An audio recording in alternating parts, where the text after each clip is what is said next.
Everyone. तो हम infectious module की फार्माकोलॉजी कर रहे थे। इन्फेक्शन मॉड्यूल की फार्माकोलॉजी में एंटीबायोटिक्स, एंटीवायरल, एंटी फंगल्स ये सबसे ज़्यादा इंपॉर्टेंट है। अभी हम एंटीबायोटिक्स कर रहे थे। एंटीबायोटिक्स में भी हम सेलुलोज सिंथेसिस इनहिबिटर्स कर चुके हैं। पेनिसिलिन, सेफलोस्पोरिन, वैनकोमाइसिन, डेप्टोमाइसिन सबके डिटेल्ड वीडियो लेक्चर्स मेरे यूट्यूब चैनल पर ऑलरेडी मौजूद हैं। आज से हम प्रोटीन सिंथेसिस इनहिबिटर्स स्टार्ट कर रहे हैं और प्रोटीन सिंथेसिस इनहिबिटर्स भी बहुत इंपॉर्टेंट है। पेपर में इससे बहुत ज़्यादा सवाल आएंगे। आपको सबसे पहले ये चीज़ याद रखनी है कि जो हमारा बैक्टीरिया होता है वो प्रोकैरियोट होता है और प्रोकैरियोट में जो राइबोसोम्स होते हैं ना वो दो तरह के होते हैं। एक हमारे पास 30S होता है, दूसरा हमारा 50S होता है। तो हमारी कुछ ऐसी ड्रग्स हैं जो सिर्फ 30S राइबोसोमल सब यूनिट पर बाइंड होकर प्रोटीन की सिंथेसिस रोकेंगी और कुछ ऐसी ड्रग्स हैं जो सिर्फ 50S राइबोसोमल सब यूनिट पर बाइंड होकर प्रोटीन की सिंथेसिस रोकेंगी।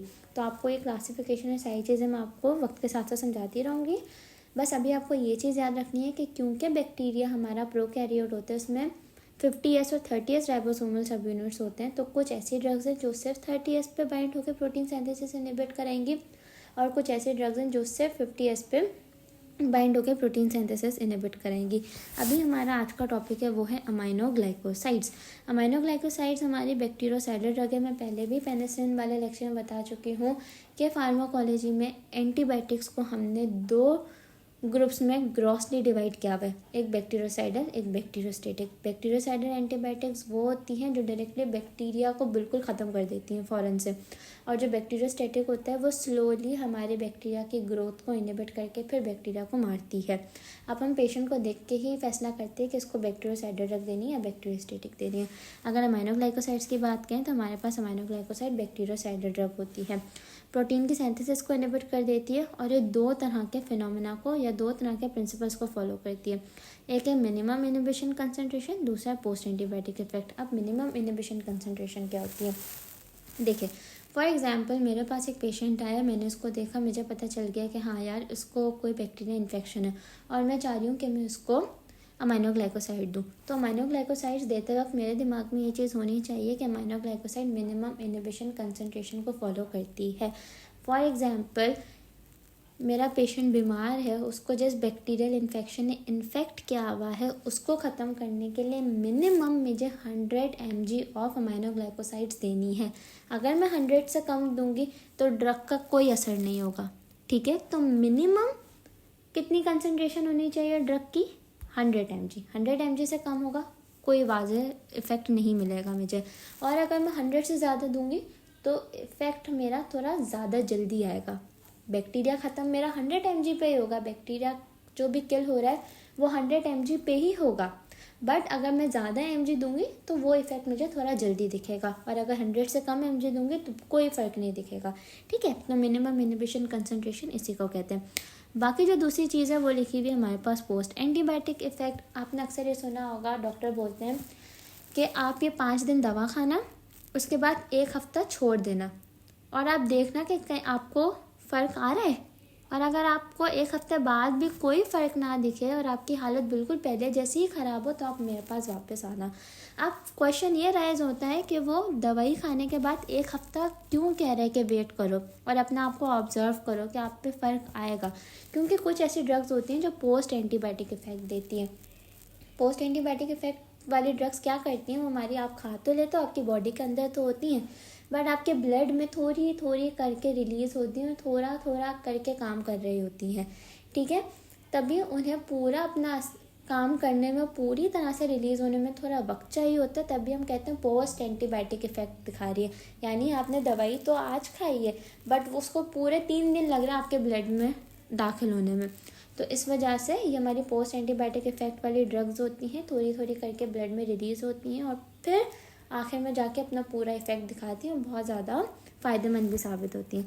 तो आपको ये चीज़ याद रखनी है कि अमाइनोग्लाइकोसाइड हमारी बैक्टीरियोसाइडल ड्रग है, मिनिमम इनहिबिशन कंसंट्रेशन है, पोस्ट एंटीबायोटिक इफ़ेक्ट दिखाती है और ये हमारी 30S इनहिबिटर होती है, ठीक है, ये याद रखना है।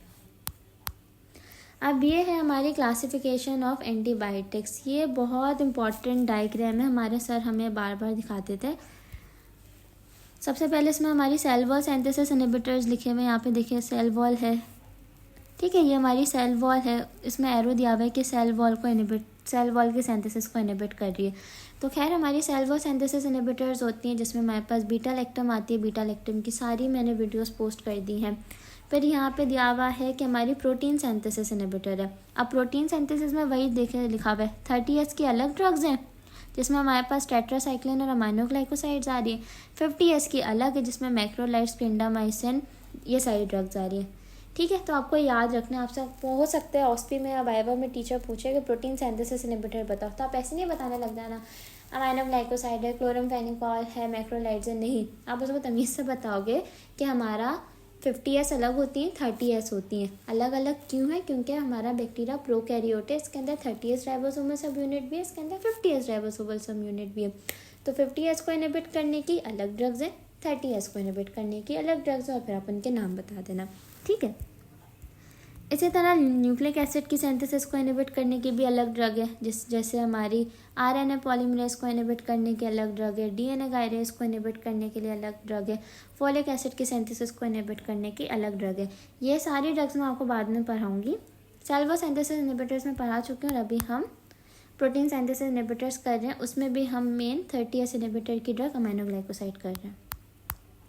इस डायग्राम, इस फिगर में भी बस ये बताया हुआ है, एक समरी दी हुई है सारी ड्रग्स की। अभी हम अमाइनोग्लाइकोसाइड्स पढ़ रहे हैं, तो अमाइनोग्लाइकोसाइड का मेन टॉपिक या जो मेन हेडिंग है वो यही है कि हमारी 30S राइबोसोमल सब यूनिट और बैक्टीरियोसाइडल है।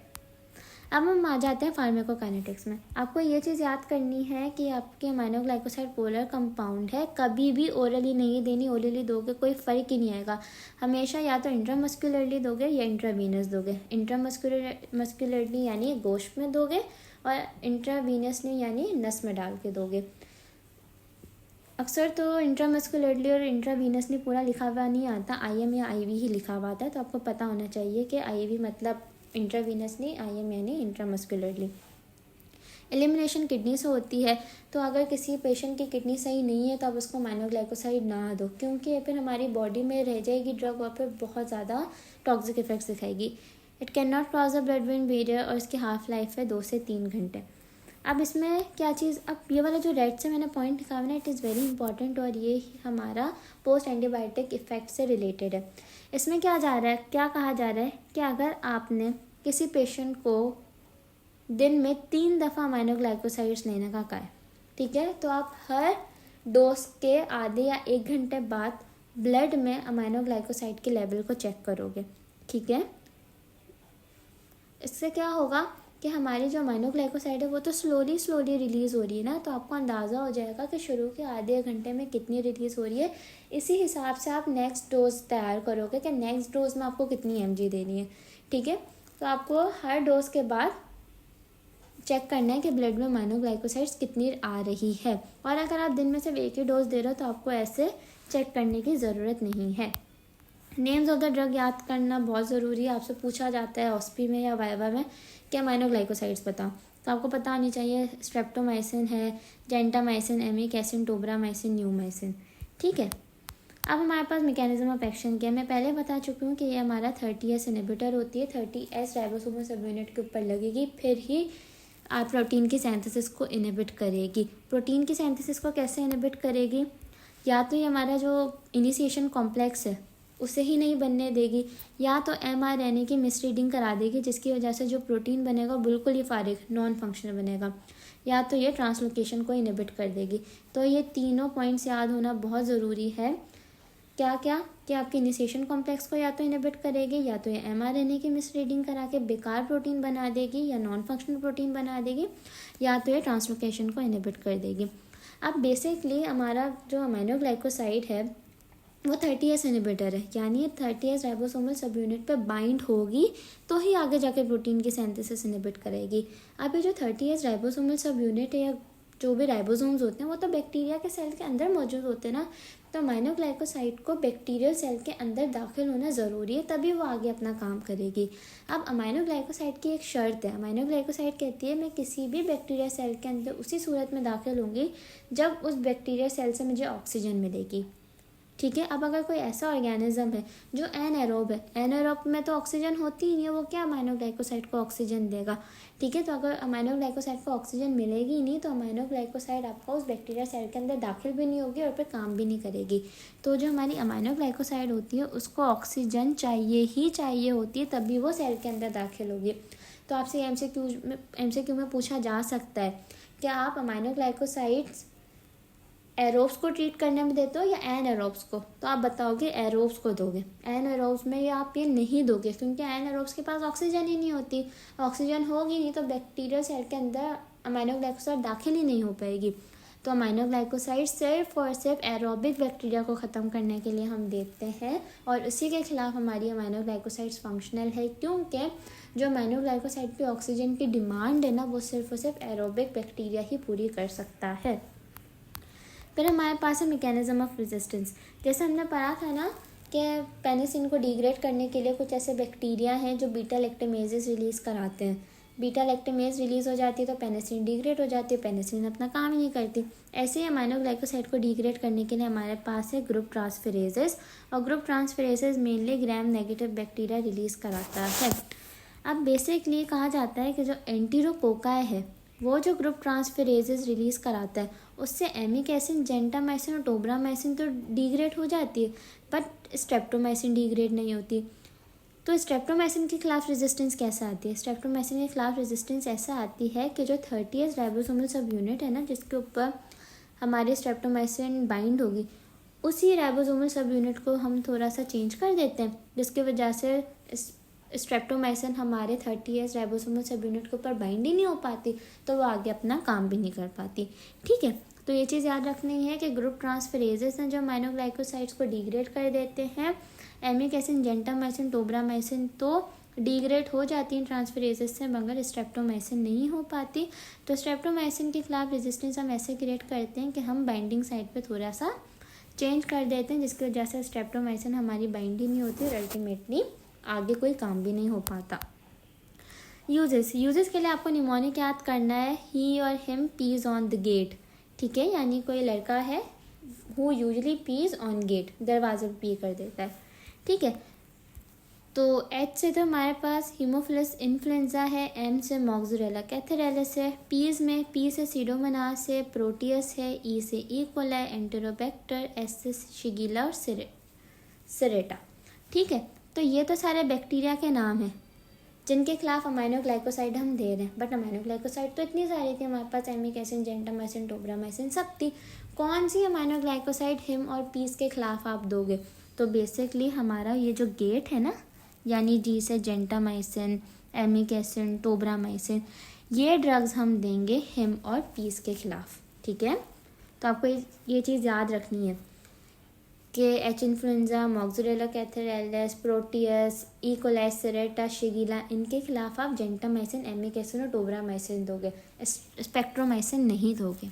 ठीक है, तो स्पेक्ट्रोमाइसिन आप किन केसेस में दोगे? स्पेक्ट्रोमाइसिन मेनली टीबी के खिलाफ आप देते हो। ठीक है, अगर किसी को टीबी होती ना तो आप स्ट्रेप्टोमाइसिन देते हो, और अगर कोई ऐसा पेशेंट है जो स्ट्रेप्टोमाइसिन से रेजिस्टेंट है तो फिर आप एमिक एसिड देते हो। तो मेन स्ट्रेप्टोमाइसिन का यही फंक्शन है। बट अगर आप स्ट्रेप्टोमाइसिन को इन कॉम्बिनेशन विद पेनिसिलिन देते हो तो फिर आप एंडोकार्डाइटिस, टीबी, प्लाक, टुलरीमिया, इन सारी डिजीज़ को बहुत इफेक्टिवली ट्रीट कर सकते हो। टॉक्सिसिटी में आपको याद रखना है एक निमोनिक नानो, सबकी नानी होती है ना, वही वाला नानो है ये। ठीक है, तो अमाइनो ग्लाइकोसाइड की टॉक्सिसिटी का निमोनिक है नानो। एन से हमारे पास आता है नेफ्रोटॉक्सिसिटी यानी हमारी किडनी का ख़राब होना। ए से हमारे पास एलर्जी है, एन से हमारा न्यूरोमस्कुलर ब्लॉकेज है और ओ से हमारा ओटोटॉक्सिसिटी है। अब बेसिकली जो हमारा नेफ्रोटॉक्सिसिटी है वो सबसे ज़्यादा जेंटामाइसिन, टोब्रामाइसिन कराता है, न्यूमाइसिन हमारा एलर्जी कराता है और न्यूरोमस्कुलर ब्लॉकेज हमारी सारी अमाइनो ग्लाइकोसाइड्स कराती हैं। अब ना अगर मैं हाथ पाँव के मसल्स की बात करूँ ना, अगर उनका न्यूरोमस्कुलर ब्लॉकेज हुआ है ना तो कोई इतनी परेशानी की बात नहीं है, वो हम आराम से ट्रीट कर सकते हैं। बट अगर मेरे पास एक पेशेंट है, मैंने उसको अमाइनो ग्लाइकोसाइड दी है और वो अगले दिन आके कह रहा है डॉक्टर साहब मेरा गला पकड़ रहा है, जकड़ रहा है, मुझसे बात नहीं हो रही, मुझसे कुछ खाया नहीं जा रहा, और मुझे सांस लेने में बहुत तकलीफ़ है, तो मैं समझ जाऊँगी कि इसके यहाँ पे जो लैरिंग्स के मसल्स हैं ना वो स्पैज़म कर रहे हैं, उनका ब्लॉकेज हो रहा है और बंदा फिर मर जाता है बहुत जल्दी। तो मैं फ़ौरन ही उस बंदे को फिर कैल्शियम और न्यूस्टिग्मीन दूंगी ताकि ये जो न्यूरल मस्कुलर ब्लॉकेज है वो रिवर्स हो जाए और पेशेंट सही हो जाए और मैं उस पेशेंट के अमाइनोग्लाइकोसाइड्स को रोक दूंगी। तो ये एमसीक्यू अक्सर पूछा जाता है कि एक पेशेंट आया है और इसको सांस लेने में तकलीफ़ हो रही है आफ्टर टेकिंग अमाइनोग्लाइकोसाइड, तो अब उसका एंटीडोट क्या है? तो एंटीडोट हमारा कैल्शियम और न्यूस्टिग्मीन है। इसके अलावा ये भी पूछा जाता है कि कौन सी अमाइनोग्लाइकोसाइड है जो नेफ्रोटॉक्सिसिटी कराती है, तो आपको पता होना चाहिए जेंटामाइसिन और टोब्रामाइसिन। इसी तरह न्यूमाइसिन का भी पूछते हैं। बाकी अब आते हैं हमारे पास ओटोटॉक्सिसिटी। ओटोटॉक्सिसिटी हमारे कान की टॉक्सिसिटी होती है। अब कान में दो चीज़ें, एक सुनने की सलाहियत ऑडिटरी, दूसरा है बैलेंस जिसे कहते हैं वेस्टिबुलर। तो ऑडिटरी मसाइल को ख़राब करने के लिए हमारे पास है क्लिनामाइसिन और एमिक एसिड, और अगर हम वेस्टिबुलर वाले की बात करें तो जेंटामाइसिन और टोब्रामाइसिन। बट जेंटामाइसिन और टोब्रामाइसिन ज़्यादा अपनी नेफ्रोटॉक्सिसिटी की वजह से मशहूर हैं।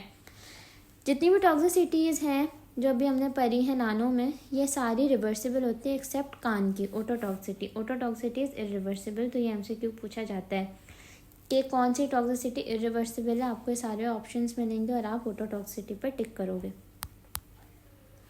फिर है हमारे पास कॉन्ट्राइंडिकेशन। कॉन्ट्राइंडिकेशन होता है कि कौन सी साइड इफेक्ट और कॉन्ट्राइंडिकेशन में आपको फ़र्क पता होना चाहिए। साइड इफेक्ट का मतलब है कि आपने दवाई दे दी, उसके बाद आपको टॉक्सिक इफेक्ट्स दिख रहे हैं। कॉन्ट्राइंडिकेशन का मतलब है कि आपको इस कंडीशन में ड्रग देनी ही नहीं है। For example aminoglycosides pregnant lady को देनी ही नहीं है। अगर मेरे पास एक पेशेंट आ रही है जो प्रेग्नेंट है, मैं उसको अमाइनोग्लाइकोसाइड दूंगी ही नहीं, क्योंकि हमारी अमाइनोग्लाइकोसाइड जब वो प्रेग्नेंट लेडी खाएगी तो वो अमाइनोग्लाइकोसाइड फीटस तक पहुंच जाएगी। फीटस को इरिवर्सिबल ओटोटॉक्सिसिटी होगी, यानी उसका बच्चा बहरा पैदा होगा। ठीक है, तो फिर हमें ये नहीं देनी है ड्रग प्रेग्नेंट लेडी में। साथ ही साथ अमाइनोग्लाइकोसाइड रीनल डिसफंक्शन वाले में नहीं देनी, क्योंकि ड्रग एलिमिनेट किडनी से ही होगी। अगर किडनी से ही काम नहीं करे तो ड्रग क्या ही एलिमिनेट होगी और क्या ही फ़र्क दिखाएगी, बल्कि बॉडी के अंदर ही एक्यूमुलेट होती रहेगी और बॉडी के अंदर ही टॉक्सिक इफेक्ट्स दिखाना शुरू कर देगी। तो ये दो कॉन्ट्राइंडिकेशन है, ओस्पी वाइवा में बार बार पूछी जाती है। फिर हमारे पास स्पेक्ट्रोमाइसिन। हमारे कैड्सन में छोटा सा पैराग्राफ लिखा हुआ है स्पेक्ट्रोमाइसिन का। Spectinomycin is not a true aminoglycoside, it is like an aminoglycoside. आप इसको हमेशा IM के तौर पे दे रहे होते हो, एक सिंगल डोज ही दे रहे होते हो for the treatment of gonorrhoea. Gonorrhoea के लिए मैंने पहले ही बताया था, ये जेनेटल इन्फेक्शन होता है जिसको हम मोस्ट स्पेसिफिकली सेफ्ट्राइक्सोन से ही ट्रीट करते हैं। But सेफ्ट्राइक्सोन is a beta lactam antibiotic और बहुत सारे लोग बीटा लैक्टम एंटीबायोटिक से एलर्जिक होते हैं।